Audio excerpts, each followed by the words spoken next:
The instructions in the last video will help you to start experimenting with your own smoothies and feeling the health benefits of getting more vitamins and minerals for yourself.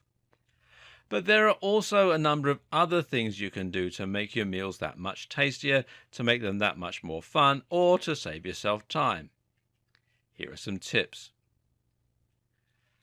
Now, there are numerous garnishes you can add to a smoothie if you want to give them a more impressive look and flavor.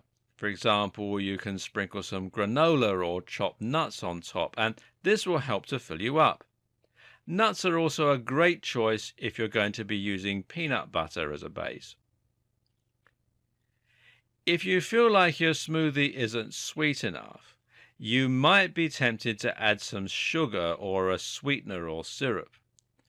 Now, this isn't a particularly good idea. Adding sugar to your smoothie is, of course, only going to exacerbate the issues already associated with the high sugar content in these drinks.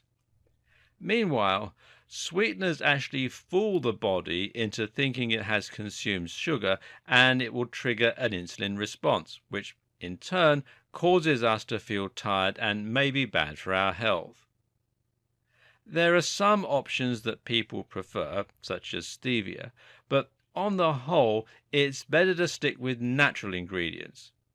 Just add more of the sweeter fruits and maybe consider using some honey. Honey actually has a ton of benefits and is great just before bed.